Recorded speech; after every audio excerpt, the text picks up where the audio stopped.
ప్రతి దాంట్లో కూడా చిన్న చిన్న ఇబ్బందులు వస్తుంటాయి. మరి ఈ ఫంకీ జోన్ లో మీరు ఎటువంటి ఇబ్బందులు ఎదుర్కొన్నారు?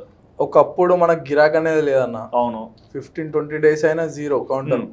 ఎవరు రారు, ఎవరు చూడరు. చూసిన వాళ్ళు అయినా చెప్పిన కదరా మీకు ఫస్ట్ ఇన్వెస్ట్ చేయకురా, మీతోటి కాదురా, ఇట్లా కాదురా. 100 మందిని అడిగితే 1 or 2 members వద్దన్నాడే. అవునా? అన్నారు ఇంట్లో వాళ్ళు కూడా.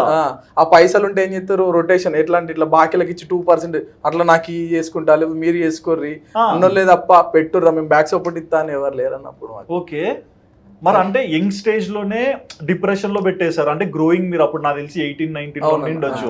కానీ ఆ ఏజ్ లో టు బి హానెస్ట్ ఈ రోజు మీరు చాలా మందిని చూస్తుంటారు, 26 వచ్చినా కూడా జాబ్ చేసే వాళ్ళు తక్కువ. కానీ 18 years కే ఇట్లాంటి ఒక ఆలోచన తెచ్చుకొని మీరు సక్సెస్ అయ్యారే. మరి అంత లో సిచ్యువేషన్ లో ఎట్లా పుష్ వచ్చింది? ఎంత నమ్మకంగా ముందరికి వచ్చారు? ఇక ఫస్ట్ మమ్మల్ని మేము నమ్మాలి, అది చేసుకొని స్టార్ట్ అయినాం అన్న జర్నీ.